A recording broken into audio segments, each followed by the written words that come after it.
বন্ধুরা, আমার নাম দেবাশিস।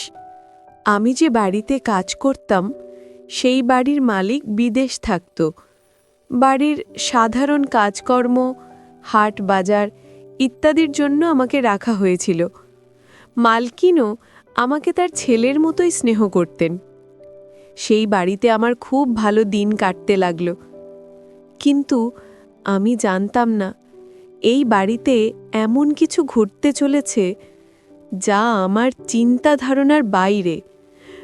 বন্ধুরা, আমি আগেই বলেছি মালকিনের স্বামী বিদেশ থাকত, যার ফলে রাত হলেই মালকিন এমন কিছু অবাক কর কাণ্ড করত যার ফলে বন্ধুরা বাকিটা গল্পেই বলছি। আশা করি বন্ধুরা তোমরা আমার পুরো গল্পটি মনোযোগ সহকারে শুনবা, নিশ্চয়ই অনেক মজা পাবা। তাহলে চলো বন্ধুরা, আর কথা না বাড়ি মূল গল্পে চলে যাই। বন্ধুরা, আজ থেকে কয়েক বছর আগের কথা। আমি কাজের খোঁজে প্রায়ই দিশেহারা। মাধ্যমিক পাশ করার পর তেমন কোনো ভালো সুযোগ পাচ্ছিলাম না। পরিবারের আর্থিক অবস্থাও ভালো ছিল না। আমার স্ত্রী প্রিয়াকে নিয়ে ছোট্ট একটি ভাড়া বাড়িতে থাকতাম। রোজ সকালে কাজের খোঁজে বের হতাম আর সন্ধ্যায় ফিরতাম একরাশ হতাশা নিয়ে। এমন পরিস্থিতিতে একদিন আমার ছোটবেলার বন্ধু প্রভাস আমাকে একটা ঠিকানা দিয়ে বলল, কলকাতায় তার এক দূর সম্পর্কের কাকা থাকেন, নাম অশোক রায়। তিনি বিরাট ব্যবসায়ী এবং তার বাড়িতে একজন তত্ত্বাবধায়ক প্রয়োজন। প্রভাসের কথায় আমি কিছুটা ভরসা পেলাম। পরদিন সকালেই সেই ঠিকানায় হাজির হলাম। বিশাল বড় বাড়ি, দেখলেই বোঝা যায় প্রাচুর্যের কোনো কমতি নেই। কলিং বেল বাজানোর পর একজন মাঝবয়সী লোক দরজা খুললেন। তিনিই অশোক রায়, অর্থাৎ আমার আঙ্কেল। তিনি আমাকে আপাদমস্তক দেখে ভেতরে আসতে বললেন। তার চোখে মুখে একটা অদ্ভুত কাঠিন্য ছিল, যা আমাকে কিছুটা ভয় পাইয়ে দিয়েছিল। তিনি আমার সম্পর্কে বিশেষ কিছু জানতে চাইলেন না, শুধু বললেন কাজটা পেতে হলে আগে একটা মেডিকেল টেস্ট করাতে হবে। তার দেওয়া একটি হাসপাতালের ঠিকানা নিয়ে আমি বেরিয়ে এলাম, কিন্তু মনে একটা খটকা লেগেই রইল। একজন তত্ত্বাবধায়ক বা বাড়ির কাজের লোকের জন্য এত বড় মেডিকেল টেস্টের প্রয়োজন কেন? আমি দ্বিধায় পড়ে গেলাম। প্রিয়াকে সব খুলে বললাম। সেও বেশ অবাক হলো, কিন্তু বলল, বড় লোকদের কত রকম নিয়ম থাকে, হয়তো তারা নিজেদের স্বাস্থ্য নিয়ে খুব সচেতন। তোমার যখন কাজের খুব দরকার তখন আর এত ভেবো না, গিয়ে টেস্টটা করিয়ে এসো। স্ত্রীর কথায় আমি ভরসা পেলাম। তাছাড়া এই কাজটা আমার খুব প্রয়োজন ছিল, তাই পরদিন সকালে আমি সেই নির্দিষ্ট হাসপাতালে গেলাম। সেখানে আমার নানা ধরনের রক্ত পরীক্ষা সহ বেশ কিছু শারীরিক পরীক্ষা করা হলো। রিপোর্ট পেতে প্রায় বিকেল হয়ে গেল। রিপোর্ট হাতে নিয়ে আমি এক অদ্ভুত উত্তেজনার মধ্যে ছিলাম। অজানা আশঙ্কায় আমার বুক কাঁপছিল। কি এমন আছে এই রিপোর্টে যার উপর আমার ভাগ্য নির্ভর করছে? রিপোর্ট নিয়ে আমি আবার আঙ্কেলের বাড়ি গেলাম। তিনি রিপোর্টটা মনোযোগ দিয়ে দেখলেন। তার কঠিন মুখের আড়ালে একটা স্বস্তির ছাপ ফুটে উঠল।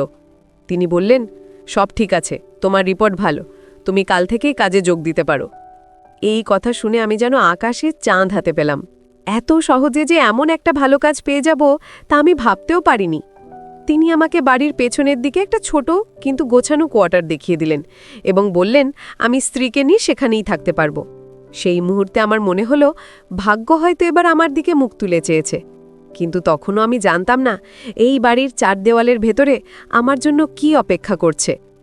সেই রাতে আমি আর প্রিয়া আমাদের নতুন কোয়ার্টারে এলাম।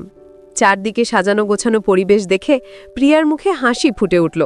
সে আমাকে বলল, দেখেছ, বলেছিলাম না চিন্তা করার কিছু নেই, ঈশ্বর যা করেন ভালোর জন্যই করেন। আমি তার কথায় সায় দিলাম বটে, কিন্তু আমার মনের ভেতর আঙ্কেলের সেই অদ্ভুত শর্তটা বারবার ঘুরপাক খাচ্ছিল। কেন একজন সাধারণ কর্মীর জন্য এত স্বাস্থ্য সচেতনতা? এই প্রশ্নটা আমাকে স্বস্তি দিচ্ছিল না। তবে কাজের প্রয়োজনে এবং ভবিষ্যতের কথা চিন্তা করে আমি সব সংশয় মন থেকে ঝেড়ে ফেলার চেষ্টা করলাম। বাড়ির মূল ফটক পেরিয়ে ভেতরে ঢুকতেই আমার প্রথম পরিচয় হলো আন্টির সাথে, ভূমিকা পাল। তিনি অশোক রায়ের স্ত্রী। প্রথম দেখায় তাকে আমার ভীষণ শান্ত এবং স্নিগ্ধ একজন মানুষ বলে মনে হয়েছিল। তার চেহারায় এক ধরনের বিষণ্ণতার ছাপ ছিল, যা তার সুন্দর মুখটাকে আরও মায়াবী করে তুলেছিল।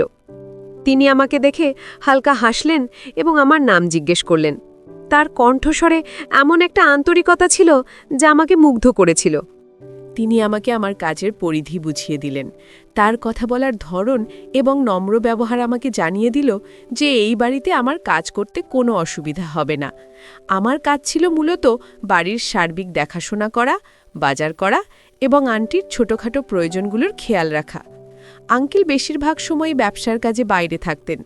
বাড়িটা ছিল বিশাল, কিন্তু মানুষ বলতে মাত্র ৩ জন, আঙ্কেল, আন্টি এবং আমি। আর রান্নার জন্য একজন মাসি আসতেন, যিনি দিনের বেলা কাজ করে চলে যেতেন। প্রথম কয়েকদিনেই আমি বুঝতে পারলাম এই বাড়ির ঐশ্বর্যের আড়ালে একটা গভীর শূন্যতা লুকিয়ে আছে। আঙ্কেল আর আন্টির মধ্যে সম্পর্কটা বেশ আনুষ্ঠানিক বলে মনে হতো। তাদের মধ্যে খুব কমই কথা হতো। ধীরে ধীরে আমি বাড়ির পরিবেশে অভ্যস্ত হয়ে উঠলাম। আমার সততা ও কাজের প্রতি নিষ্ঠা দেখে আন্টি আমার উপর ভরসা করতে শুরু করলেন। তিনি প্রায়ই আমার সাথে তার ছোটবেলার গল্প করতেন, তার ভালো লাগা মন্দ লাগার কথা বলতেন। আমি জানতে পারলাম তার শরীরটা খুব একটা ভালো থাকে না। বিভিন্ন রকম শারীরিক জটিলতার কারণে তাকে সবসময় সাবধানে থাকতে হয়।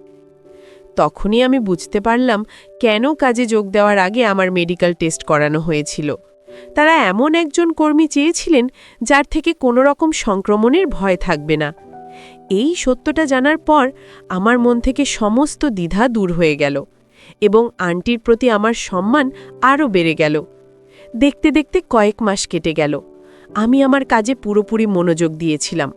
আঙ্কেল আগের মতোই তার ব্যবসা নিয়ে ব্যস্ত থাকতেন, আর আন্টি তার একাকিত্ব ভরা জীবন কাটাতেন। তার শারীরিক অসুস্থতার কারণে তিনি খুব বেশি বাইরে যেতেন না। বই পড়া, বাগান করা আর মাঝে মাঝে আমার সাথে গল্প করেই তার দিন কাটত। আমি লক্ষ্য করতাম তিনি প্রায়ই আনমনা হয়ে জানালার বাইরে তাকিয়ে থাকতেন, যেন দূরে কিছু খুঁজছেন। তার চোখের গভীরে লুকিয়ে থাকা কষ্টটা আমি অনুভব করতে পারতাম, কিন্তু মুখ ফুটে কিছু জিজ্ঞেস করার সাহস পেতাম না। আমি শুধু চেষ্টা করতাম যেন আমার কাজে কোনো ত্রুটি না থাকে এবং তিনি যেন আমার উপর সন্তুষ্ট থাকেন। একদিন বিকেলে আন্টি বাগানে বসেছিলেন। তার মুখটা ফ্যাকাশে দেখাচ্ছিল। আমি এক গ্লাস ফলের রস নিয়ে তার কাছে গেলাম। তিনি আমার দিকে তাকিয়ে ম্লান হেসে বললেন, দেবাশিস, তোমার কি মনে হয় অর্থই জীবনের সব কিছু? আমি তার এমন প্রশ্নে কিছুটা অবাক হলাম। কি উত্তর দেব ভেবে পাচ্ছিলাম না। আমি শুধু বললাম, আন্টি, অর্থ প্রয়োজন মেটায়, কিন্তু সুখ দেয় কিনা তা আমি জানি না। আমার কথা শুনে তিনি একটা দীর্ঘশ্বাস ফেললেন। বললেন, ঠিক বলেছ। আজ আমার কোনো কিছুর অভাব নেই, কিন্তু মনের শান্তিটাই হারিয়ে গেছে। সেই দিন প্রথম আমি তার ভেতরের শূন্যতাটাকে খুব কাছ থেকে দেখলাম। আমি বুঝতে পারছিলাম আন্টির সবচেয়ে বড় কষ্ট ছিল তার নিঃসন্তান জীবন। বিয়ের অনেক বছর পরেও তাদের কোনো সন্তান হয়নি। এই কারণে আঙ্কেল মানসিকভাবে তার থেকে অনেক দূরে সরে গিয়েছিলেন। তিনি ব্যবসাকেই নিজের সন্তান বানিয়ে নিয়েছিলেন, আর আন্টি এই বিশাল বাড়িতে একা একা নিজের কষ্টগুলোকে সঙ্গী করে বেঁচেছিলেন।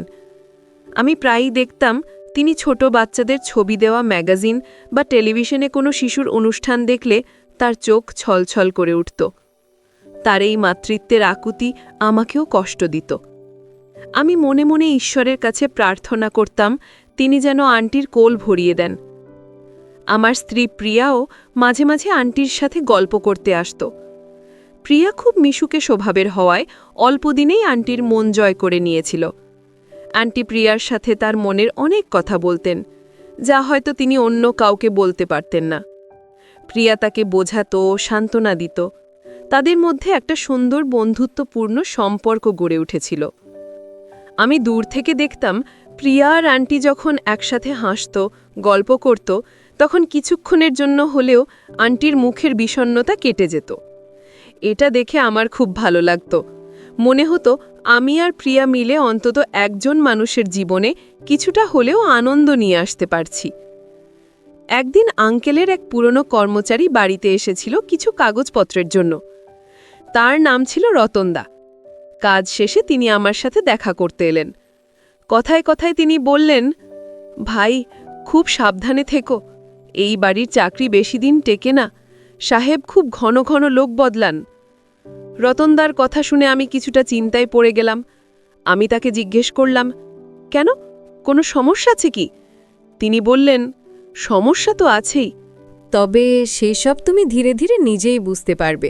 শুধু নিজের কাজটা মন দিয়ে করে যেও, আর কারোর সাথে পাছে থেকো না।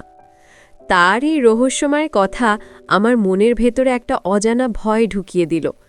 আমি ভাবতে লাগলাম, কেন আঙ্কেল ঘন ঘন লোক বদলান? আমি তো আমার কাজে কোনো ফাঁকি দিই না। আন্টিও আমার ওপর খুব খুশি, তাহলে আমার চাকরি চলে যাওয়ার ভয় কেন থাকবে? রাতে প্রিয়াকে কথাটা বলতেই সে আমাকে অভয় দিয়ে বলল, লোকের কথায় কান দিও না তো। হয়তো আগের লোকগুলো তোমার মতো সৎ আর পরিশ্রমী ছিল না, তাই তাদের ছাড়িয়ে দিয়েছেন।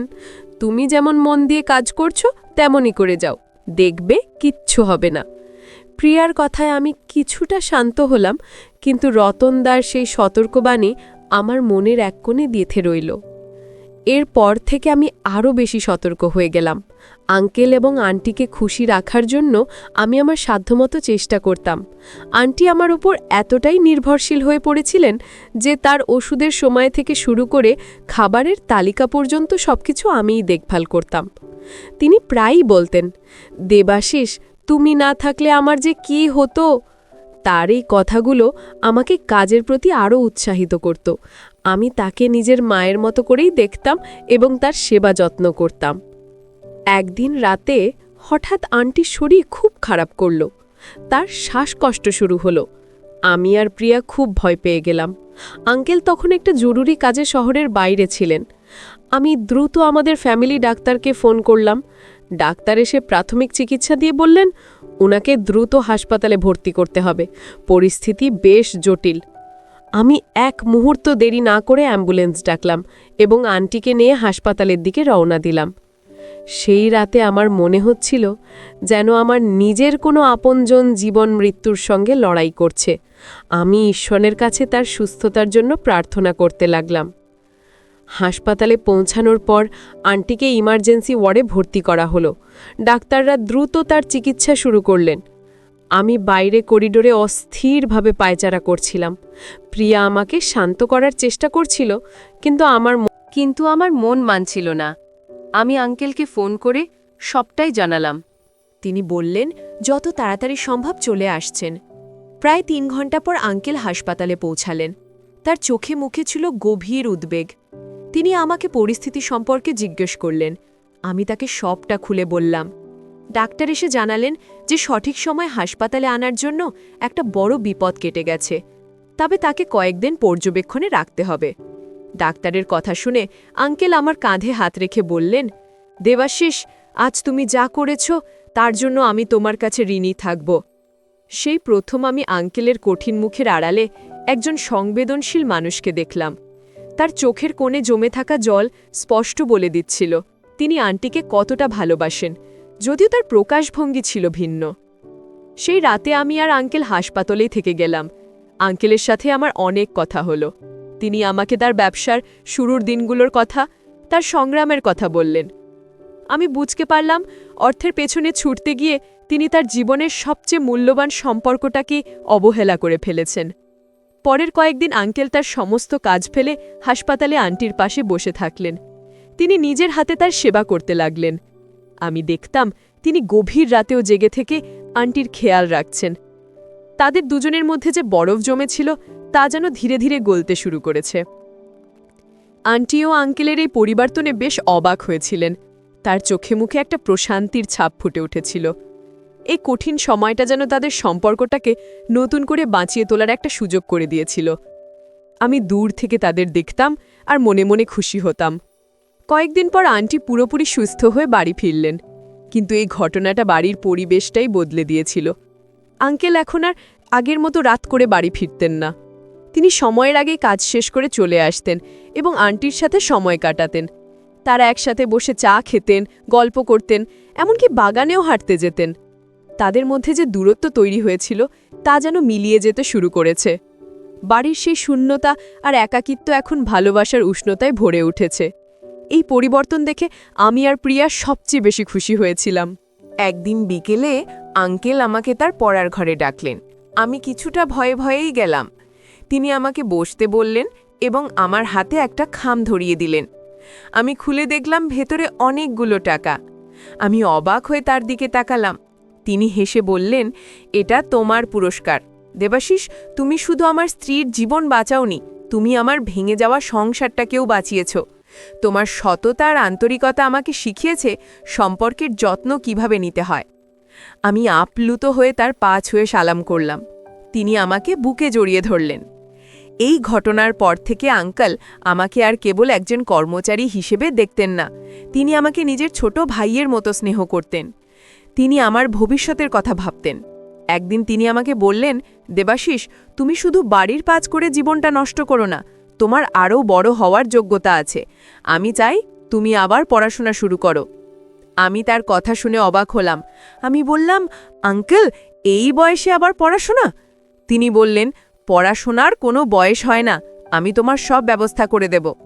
আঙ্কেলের উৎসাহে আমি একটি সান্ধ্যকালীন কলেজে ভর্তি হলাম। দিনের বেলা বাড়ির কাজ করতাম আর সন্ধ্যায় কলেজে যেতাম। প্রিয়াও আমাকে খুব উৎসাহ দিত। জীবনটা যেন এক নতুন খাতে বইতে শুরু করেছিল।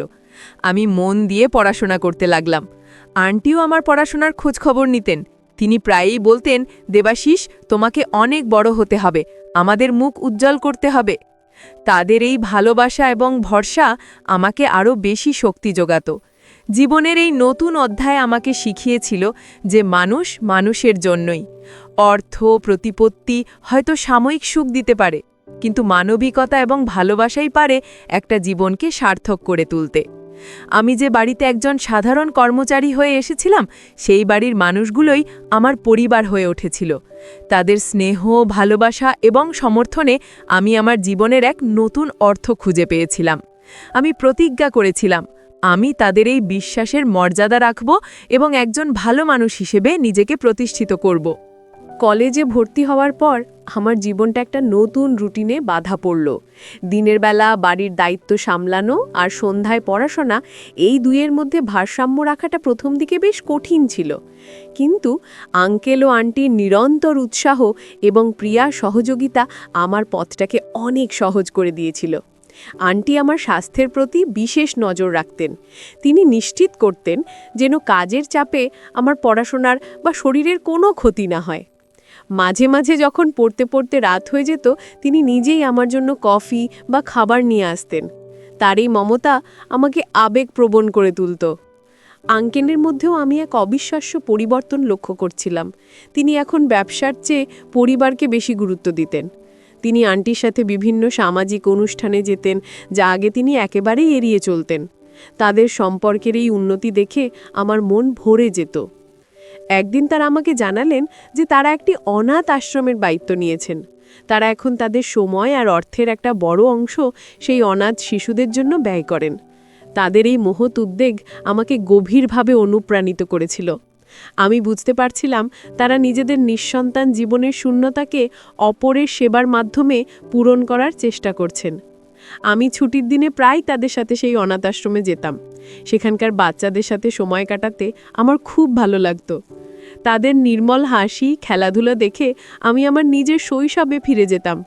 আন্টি বাচ্চাদের সাথে এমনভাবে মিশে যেতেন যেন তিনিই তাদের মা। তিনি তাদের গল্প শোনাতেন, তাদের জন্য নিজের হাতে রান্না করে নিয়ে যেতেন। আঙ্কেলও তাদের পড়াশোনার খরচ থেকে শুরু করে সব রকম সুযোগ সুবিধার দিকে নজর রাখতেন। তাদের এই নিঃস্বার্থ সেবা দেখে তাদের প্রতি আমার শ্রদ্ধা বহু গুণে বেড়ে গিয়েছিল। আমার পড়াশোনাও ভালোভাবে চলছিল। আমি ক্লাসের পরীক্ষায় বেশ ভালো ফল করতে শুরু করেছিলাম। শিক্ষকেরা আমার আগ্রহ এবং পরিশ্রম দেখে খুব খুশি ছিলেন। আঙ্কেল প্রায়ই আমার কলেজের খোঁজ খবর নিতেন এবং আমার ফলাফলে গর্ববোধ করতেন। তিনি বলতেন, আমি জানতাম তুমি পারবে, তোমার মধ্যে শেখার আগ্রহ আছে, আর এটাই সবচেয়ে বড় জিনিস। তারই প্রশংসা আমাকে আরও ভালো করার জন্য অনুপ্রাণিত করত।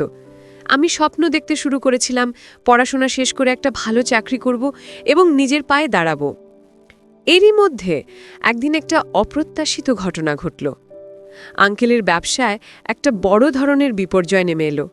তার একজন বিশ্বস্ত অংশীদার তাকে প্রতারণা করে কোম্পানির প্রায় সমস্ত টাকা নিয়ে বিদেশে পালিয়ে গেল। আঙ্কেল রাতারাতি প্রায় সর্বশ্রান্ত হয়ে পড়লেন। এই আকস্মিক আঘাতে তিনি ভেঙে পড়লেন। বাড়ির সেই হাসি খুশি পরিবেশটা আবার বিষাদের কালো মেঘে ঢেকে গেল। আঙ্কেল নিজেকে ঘরের মধ্যে বন্দি করে ফেললেন। তিনি খাওয়া দাওয়া প্রায় ছেড়েই দিয়েছিলেন।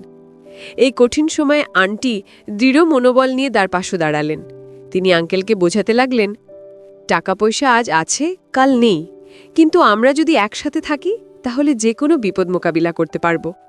তুমি এভাবে ভেঙে পড়লে আমি কার কাছে যাব? আন্টির কথায় আঙ্কেল কিছুটা ভরসা পেলেন। আমি আর প্রিয়াও আমাদের সাধ্যমতো তাদের পাশে থাকার চেষ্টা করছিলাম। আমি আঙ্কেলকে বললাম, আঙ্কেল, আপনি চিন্তা করবেন না, সব কিছু আবার ঠিক হয়ে যাবে। আমি আমার পড়াশোনা ছেড়ে দিয়ে আবার কোনো কাজ খুঁজে নেব। আমার কথা শুনে আঙ্কেল আমাকে কাছে টেনে নিলেন। তার চোখে জল ছিল। তিনি বললেন, না দেবাশিস, তুমি তোমার পড়াশোনা ছাড়বে না। আমি হয়তো আমার ব্যবসা হারিয়েছি, কিন্তু আমি আমার পরিবারকে হারাইনি, আর তুমিও আমার পরিবারেরই একজন। আমরা সবাই মিলে আবার নতুন করে শুরু করব। তার এই কথায় আমি এক নতুন শক্তির সন্ধান পেলাম। আমি বুঝতে পারলাম বিপদ মানুষকে দুর্বল করে না, বরং ভেতরের শক্তিটাকে জাগিয়ে তোলে। সেই দিন থেকে আমাদের এক নতুন লড়াই শুরু হলো। আঙ্কেল তার বাকি থাকা অল্প কিছু পুঁজি দিয়ে আবার ছোট করে ব্যবসা শুরু করার চেষ্টা করতে লাগলেন। আন্টি বাড়ির অপ্রয়োজনীয় খরচ কমিয়ে দিলেন, এমনকি তিনি তার নিজের গয়নাও বিক্রি করে দিলেন আঙ্কেলকে সাহায্য করার জন্য। তাদেরই পারস্পরিক ভালোবাসা এবং আত্মত্যাগ আমাকে শিখিয়েছিল প্রকৃত সম্পর্ক কাকে বলে। আমি আমার পড়াশোনার পাশাপাশি পার্ট টাইম একটা কাজ খুঁজে নিলাম, যাতে সংসারে কিছুটা সাহায্য করতে পারি। আমাদের সবার সম্মিলিত প্রচেষ্টায় সেই অন্ধকার সময়টা ধীরে ধীরে কাটতে শুরু করল। আমাদের সম্মিলিত লড়াইয়ের দিনগুলো ছিল কঠিন, কিন্তু ভরপুর আশা। আঙ্কেল তার অভিজ্ঞতা এবং কঠোর পরিশ্রম দিয়ে নতুন করে ব্যবসা দাঁড় করানোর চেষ্টা করছিলেন। আমি আমার পার্ট টাইম কাজের টাকা থেকে সামান্য যা আয় করতাম তা তুলে দিতাম আন্টির হাতে। তিনি প্রথমে নিতে অস্বীকার করলেও আমার অনুরোধে শেষ পর্যন্ত রাজি হতেন। তিনি বলতেন, তুমি আমাদের জন্য যা করছো তা আমরা কোনো দিন ভুলব না। আমাদের এই দুর্দিনে প্রিয়াও এক বড় শক্তি হয়ে উঠেছিল। সে বাড়ির সমস্ত কাজ একা হাতে সামলাত এবং আন্টিকে এক মুহূর্তের জন্যেও একা থাকতে দিত না, তাকে মানসিকভাবে সাহস জোগাত। এই কঠিন সময়ের মধ্যে একটা খুশির খবর এলো।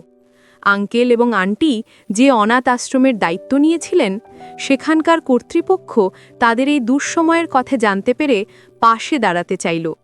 আশ্রমের শিশুরা নিজেদের হাতে ছোট ছোট জিনিস বানিয়ে সেগুলো বিক্রি করে যে টাকা উপার্জন করেছিল, তা তারা আঙ্কেলের হাতে তুলে দিতে চেয়েছিল। এই ঘটনায় আঙ্কেল এবং আন্টি দুজনেই আবেগাপ্লুত হয়ে পড়লেন। তারা টাকাটা গ্রহণ না করলেও শিশুদের এই নিঃস্বার্থ ভালোবাসা তাদের মনে নতুন করে বাঁচার প্রেরণা জুগিয়েছিল। তারা বুঝতে পেরেছিলেন, মানুষের জন্য কিছু করলে মানুষও বিপদে পাশে এসে দাঁড়ায়। ধীরে ধীরে পরিস্থিতি বদলেতে শুরু করল। আঙ্কেলের নতুন ব্যবসা অল্প অল্প করে লাভের মুখ দেখতে শুরু করল। তার সততা এবং পুরনো পরিচিতি তাকে আবার ঘুরে দাঁড়াতে সাহায্য করেছিল। তিনি দিন রাত এক করে পরিশ্রম করতেন। তার এই পরিশ্রম দেখে আমরাও উৎসাহিত হতাম। বাড়ির পরিবেশ থেকে হতাশার মেঘ কেটে গিয়ে আবার আশার আলো দেখা যাচ্ছিল। আমরা সবাই বিশ্বাস করতাম, এই কঠিন সময় আমরা পার করতেই পারব। আমার পড়াশোনাও প্রায় শেষের দিকে ছিল। ফাইনাল পরীক্ষার জন্য আমি প্রস্তুতি নিচ্ছিলাম। কাজের চাপ এবং পড়াশোনার চাপের মধ্যেও আমি হাল ছাড়িনি।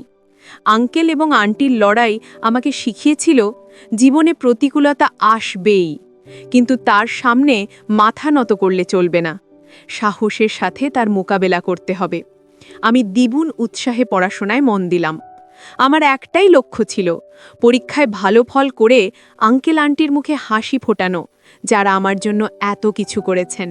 একদিন আন্টি আমাকে ডেকে বললেন, দেবাশিস, আমরা একটা সিদ্ধান্ত নিয়েছি।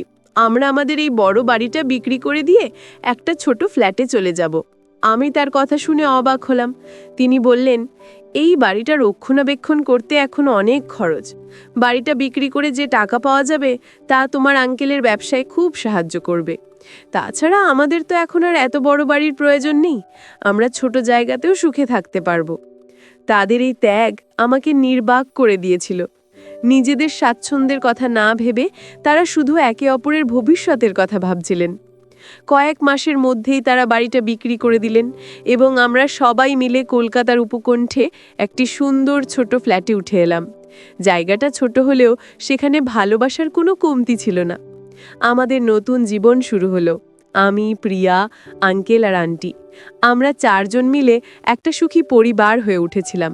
এখানে এসে আন্টির স্বাস্থ্য আগের চেয়ে অনেক ভালো হয়ে গেল। হয়তো বড় বাড়ির একাকিত্ব তাকে মানসিকভাবে অসুস্থ করে তুলেছিল। এখানে এসে যেন তিনি নতুন করে প্রাণ ফিরে পেলেন। আমার ফাইনাল পরীক্ষার ফল বের হলো। আমি খুব ভালো নম্বর পেয়ে পাশ করলাম। আমার সাফল্যে সবচেয়ে বেশি খুশি হয়েছিলেন আঙ্কেল আর আন্টি। আঙ্কেল আমাকে জড়িয়ে ধরে বললেন, আমি জানতাম তুমি আমার মুখ রাখবে। আন্টি মিষ্টি নিয়ে এসে আমার মুখে তুলে দিলেন। তার চোখে ছিল আনন্দের জল। সেই মুহূর্তে আমার মনে হলো আমার জীবনের সবচেয়ে বড় পুরস্কার আমি পেয়ে গেছি। তাদের মুখের ওই হাসিটাই ছিল আমার সব পরিশ্রমের সার্থকতা। পড়াশোনা শেষ হওয়ার পর আমি একটা ভালো কোম্পানিতে চাকরির জন্য আবেদন করলাম এবং ইন্টারভিউয়ের জন্য ডাক পেলাম। ইন্টারভিউয়ের দিন সকালে আন্টি আমার কপালে দইয়ের ফোঁটা লাগিয়ে দিলেন, ঠিক যেমন একজন মা তার সন্তানের জন্য করে। আমি তাদের আশীর্বাদ নিয়ে বেরোলাম। আমার আত্মবিশ্বাস ছিল যে আমি সফল হবই, কারণ আমার সাথে ছিল আমার পরিবারের ভালোবাসা এবং শুভেচ্ছা। এই বিশ্বাসই ছিল আমার সবচেয়ে বড় শক্তি। আমার ইন্টারভিউ খুব ভালো হয়েছিল। কয়েকদিন পরেই আমি চাকরির নিয়োগপত্র পেলাম। খবরটা বাড়িতে জানাতেই একটা উৎসবের পরিবেশ তৈরি হলো। প্রিয়ার চোখে মুখে ছিল গর্বের হাসি, আর আঙ্কেল আন্টির আনন্দ দেখে মনে হচ্ছিল যেন তাদের নিজের সন্তান আজ সফল হয়েছে। আঙ্কেল বললেন, আজ থেকে তোমার জীবনের এক নতুন অধ্যায় শুরু হলো দেবাশিস। আমি চাই তুমি সততা এবং নিষ্ঠার সাথে কাজ করবে। জীবনে অনেক বড় হবে। তার কথাগুলো আমার চলার পথের পাথেয় হয়ে রইল। আমি প্রতিজ্ঞা করলাম তাদের সম্মান আমি কোনোদিন ক্ষুণ্ণ হতে দেব না। আমার কর্মজীবন শুরু হলো। প্রথম মাসের বেতন পেয়ে আমি সোজা আন্টির হাতে তুলে দিলাম। তিনি কিছুতেই নিতে চাইলেন না। তিনি বললেন, এটা তোমার পরিশ্রমের টাকা, এটা তুমি প্রিয়ার জন্য কিছু কিনো। আমি বললাম, আন্টি, আমার জীবনের প্রথম উপার্জন আপনাদের উৎসর্গ করতে চাই। আপনারা না থাকলে আজ আমি এখানে পৌঁছাতে পারতাম না। দয়া করে এটা ফিরিয়ে দেবেন না। আমার কথায় তার চোখ ছলছল করে উঠল। তিনি টাকাটা হাতে নিয়ে আমার মাথায় হাত রেখে আশীর্বাদ করলেন। সেই মুহূর্তটা আমার জীবনের অন্যতম সেরা মুহূর্ত ছিল।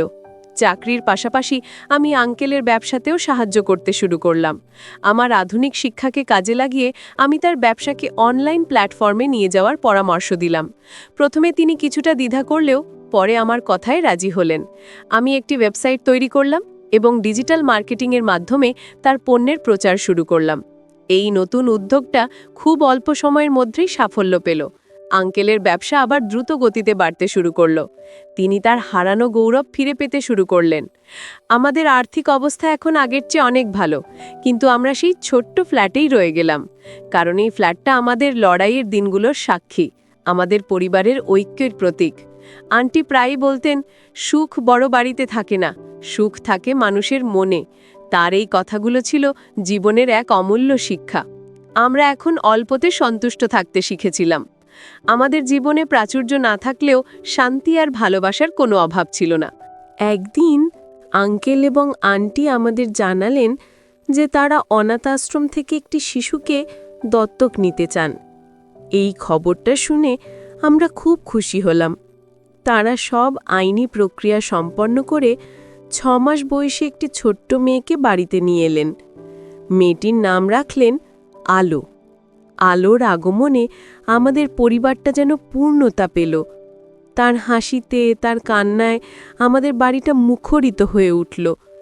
আন্টি তার সমস্ত ভালোবাসা উজাড় করে দিয়ে আলোকে মানুষ করতে লাগলেন। আঙ্কেলও কাজের শেষে বাড়ি ফিরে আলোর সাথেই সময় কাটাতেন। আলো আমাদের সবার নয়নের মণি হয়ে উঠল। আমি আর প্রিয়াও তাকে নিজের সন্তানের মতোই ভালোবাসতাম। প্রিয়া তার দেখাশোনায় আন্টিকে সাহায্য করত। আমি অফিস থেকে ফেরার সময় রোজ আলোর জন্য নতুন নতুন খেলনা নিয়ে আসতাম। আমাদের ছোট্ট পরিবারে আলো এক নতুন খুশির জোয়ার নিয়ে এসেছিল। সে আঙ্কেল আর আন্টির জীবনের শূন্যস্থান পূরণ করে দিয়েছিল। তাদের মুখে যে অনাবিল হাসি আমি দেখতাম, তার কোনো তুলনা হয় না। দেখতে দেখতে কয়েক বছর কেটে গেল। আলো এখন স্কুলে যায়। আঙ্কেলের ব্যবসাও এখন বেশ বড় হয়েছে। আমি কোম্পানিতে ভালো পদে উন্নতি করেছি। আমরা এখন আর্থিকভাবে যথেষ্ট সচ্ছল। কিন্তু আমাদের জীবনযাত্রায় কোনো পরিবর্তন আসেনি। আমরা সেই একই রকম সাধারণ জীবনযাপন করি, কারণ আমরা জানি জীবনের আসল সুখ কোথায়। আমরা শিখেছি কিভাবে একে অপরের পাশে থাকতে হয়, কিভাবে ভালোবাসতে হয় এবং কিভাবে অল্পতেই সুখী হতে হয়। আমাদের জীবনের এই যাত্রাপথ মসৃণ ছিল না। অনেক উত্থান পতন, অনেক ঝড় আমাদের ওপর দিয়ে বয়ে গেছে, কিন্তু আমরা কখনো একে অপরের হাত ছাড়িনি। আমাদের পারস্পরিক বিশ্বাস, ভালোবাসা এবং সম্মানই ছিল আমাদের সবচেয়ে বড় শক্তি। এই শক্তি আমাদের সব প্রতিকূলতাকে জয় করতে সাহায্য করেছে। আজ যখন আমি পিছন ফিরে তাকাই, তখন আমার মনে কোনো আফসোস থাকে না, কারণ এই কঠিন পথই আমাকে একজন ভালো মানুষ হিসেবে গড়ে তুলেছে এবং আমাকে একটা সুন্দর পরিবার দিয়েছে। আলো বড় হওয়ার সাথে সাথে আমাদের বাড়ির আনন্দও বাড়তে লাগল। তার আধো আধো কথা, ছোট ছোট পায়ে হেঁটে বেড়ানো, এসব কিছুই আমাদের জীবনে এক নতুন মাত্রা যোগ করেছিল। আন্টি এখন সারাদিন আলোর পেছনেই সময় কাটাতেন। তার মুখের বিষণ্ণতার ছাপ কবেই মিলিয়ে গেছে। এখন সেখানে শুধু এক পরিতৃপ্ত মায়ের হাসি। আঙ্কেলও এখন একজন দায়িত্বশীল বাবা। তিনি আলোর ভবিষ্যৎ সুরক্ষিত করার জন্য নতুন করে পরিকল্পনা করতে শুরু করেছেন। তাদের এই পরিবর্তন দেখে আমি ঈশ্বরের প্রতি কৃতজ্ঞতা জানাই। প্রিয়ার সাথে আমার সম্পর্ক সময়ের সাথে সাথে আরও গভীর হয়েছে। সে আমার জীবনের সবচেয়ে বড় অনুপ্রেরণা। আমার সব লড়াইয়ে সে ছায়ার মতো আমার পাশে ছিল। তার সমর্থন ছাড়া আমি হয়তো এত দূর আসতে পারতাম না। আমরা দুজনে মিলে স্বপ্ন দেখি আলোকে আমরা ভালোভাবে মানুষ করব, তাকে সুশিক্ষিত করব। সে যেন বড় হয়ে মানবিক মূল্যবোধ সম্পন্ন একজন মানুষ হতে পারে, এই আমাদের আকাঙ্ক্ষা। একদিন সন্ধ্যায় আমরা সবাই একসাথে বসে চা খাচ্ছিলাম। আলো তার নতুন শেখা ছড়া আমাদের শোনাচ্ছিল। হঠাৎ আঙ্কেল আমাকে বললেন, দেবাশিস, আমি আর ভূমিকা একটা সিদ্ধান্ত নিয়েছি। আমরা চাই তুমি আর প্রিয়া এবার নিজেদের একটা আলাদা সংসার গোছাও। তোমরা আমাদের জন্য অনেক করেছো, এবার তোমাদের নিজেদের ভবিষ্যৎ নিয়ে ভাবা উচিত। তার কথা শুনে আমি আর প্রিয়া দুজনেই চমকে উঠলাম। আমি বললাম, আঙ্কেল, আপনি এসব কি বলছেন?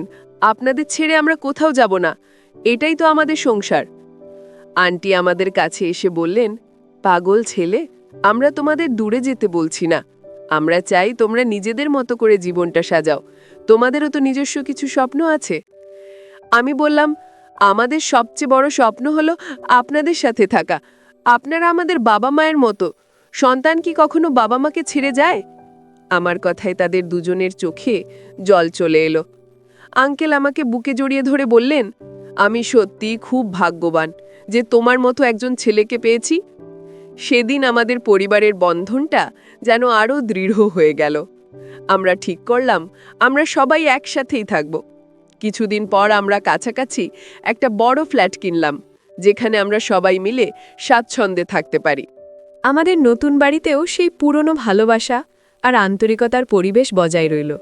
আমরা একে অপরকে ছাড়া এক মুহূর্ত ভাবতে পারতাম না। আমাদের সুখ দুঃখ, আনন্দ বেদনা সব কিছুই ছিল এক সূত্রে গাঁথা। সময়ের সাথে সাথে আমি কর্মক্ষেত্রে আরও উন্নতি করলাম। আমার সততা এবং পরিশ্রমের জন্য আমি কোম্পানিতে উচ্চ পদে আসীন হলাম। কিন্তু আমি আমার অতীতকে কখনো ভুলিনি।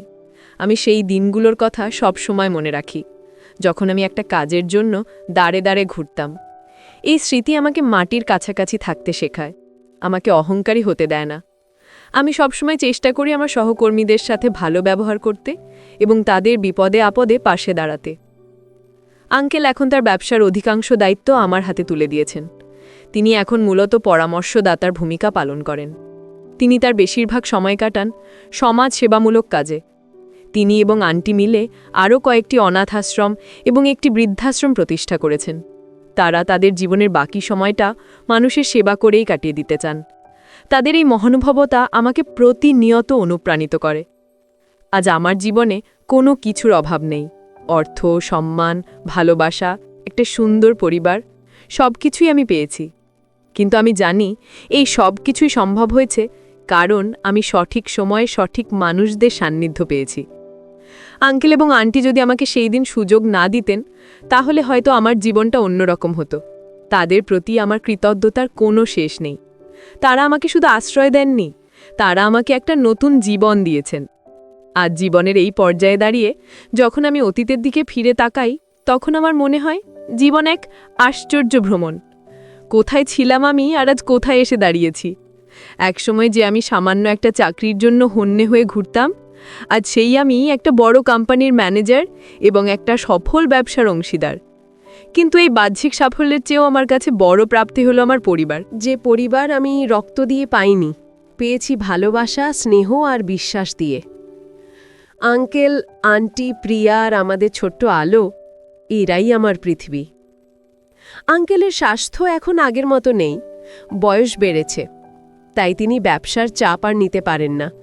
আমি এখন সবটা দেখাশোনা করি, কিন্তু তার অভিজ্ঞতা আমার সবচেয়ে বড় সম্পদ। যে কোনো বড় সিদ্ধান্ত নেবার আগে আমি অবশ্যই তার সাথে পরামর্শ করি। তিনি আমার গুরু, আমার পথপ্রদর্শক। তার দেখানো পথেই আমি চলতে চাই। তিনি আমাকে শিখিয়েছেন ব্যবসা শুধু লাভের জন্য নয়, ব্যবসা মানুষের কল্যাণের জন্যও হতে পারে। আমরা আমাদের লাভের একটা অংশ সবসময় সমাজের পিছিয়ে পড়া মানুষদের জন্য ব্যয় করি। আন্টি এখন পুরোপুরি একজন আদর্শ দিদিমা। আলোর জগৎটা তাঁকে ঘিরেই। তার স্কুল, তার পড়া, তার আবদার, সবকিছুতেই আন্টির উপস্থিতি অপরিহার্য। তাদের দুজনের এই নির্মল সম্পর্ক দেখলে মনটা ভরে যায়। আন্টি প্রায়ই বলেন, আলো আমাদের জীবনে ঈশ্বরে পাঠানো আশীর্বাদ। ও না থাকলে আমরা হয়তো বুঝতেই পারতাম না জীবনের আসল সুখ কিসে। তার কথাগুলো অক্ষরে অক্ষরে সত্যি। আলো আমাদের শুকিয়ে যাওয়া জীবনে নতুন করে প্রাণের সঞ্চার করেছে। প্রিয়া এখন শুধু আমার স্ত্রী নয়, সে আমাদের পুরো পরিবারের স্তম্ভ। সে যেভাবে নীরবে সবার খেয়াল রাখে, সংসারটাকে আঙলে রাখে, তার কোনো তুলনা হয় না। তার নিঃস্বার্থ ভালোবাসা আর আত্মত্যাগই আমাদের পরিবারের মূল শক্তি। আমরা দুজনে মিলে সিদ্ধান্ত নিয়েছি আমরাও আলোর মতো আরও একটি অনাথ শিশুকে দত্তক নেব। আমরা চাই আমাদের পরিবার আরও বড় হোক, আরও কিছু অনাথ শিশু যেন আমাদের ভালোবাসার ছায়ায় বড় হওয়ার সুযোগ পায়। আমার সেই বন্ধু প্রভাস, যার জন্য আমি কলকাতায় এসেছিলাম, তার সাথে আমার যোগাযোগ আজও আছে। সে এখন আমার ব্যবসার একজন গুরুত্বপূর্ণ অংশীদার। আমি তার সেই উপকারের কথা কোনোদিন ভুলিনি।